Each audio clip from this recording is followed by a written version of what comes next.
In case you thought anybody in Washington was driving this thing, they are not. It's official, the Department of Treasury is now issuing debt at pandemic levels. That was twice the previous record, and here we are again. In raw numbers, latest figures for Q4 2023 show Treasury issued $7 trillion in new debt in just 3 months. For the entire year, it came to $23 trillion. That has bloated the Treasury market. It's now up 60% since the pandemic. In other words, 1/3 of outstanding U.S. debt has fresh ink on it. It's also up roughly sixfold since the 2008 crisis, meaning if we hit another crash, it could be a lot bigger. At this point, federal debt is rising by $1 trillion every 90 days, and U.S. government spending as a percent of GDP is at World War II levels. Given we are not in a world war, at least in theory, nor are we in a pandemic, why so much debt? Easy, it is buying growth. As Balaji Srinivasan puts it, the economy isn't real, it's propped up by debt, they will fake it till they break it.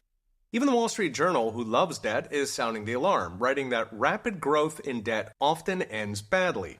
And given the enormous size and alleged safety of U.S. debt, any, quote, instability could be catastrophic. Why catastrophic? Because U.S. Treasuries are treated like cash by everything from banks to pension funds to large corporations and individual 401ks. A Treasury is essentially seen as cash that pays interest. This is false, of course. A Treasury is actually a promise from Uncle Sam to pay you back someday, perhaps 20 or 30 years in the future. That means that unlike cash, any concerns that investors might have about Uncle Sam's ability or willingness to pay can crash Treasuries. Now, if that happens, it immediately sends the entire banking system, the pension system, and hundreds of corporations into default.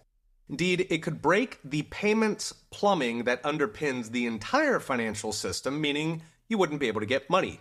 Not your salary, not your mortgage, not your groceries. If that all sounds dire, recall that all of these are sustained by the gossamer-thin belief that Uncle Sam will pay back every last penny with interest. This is curious given that neither voters, who in theory run the country, nor Congress, who actually does run the country, seem to think the debt is real. You can actually try this at home. Tell a voter that student loan bailouts will cost $1 trillion, meaning 10 grand out of their pocket, or that another war will cost 30 grand out of their pocket. Most don't care, because it's not real. So the voters don't think it's real. Congress doesn't think it's real, but literally everything depends on the illusion that every penny of federal debt will be repaid in full with interest.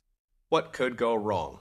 So what is next? Brought to you by Unchained.com. Every fiscal trend is in the wrong direction.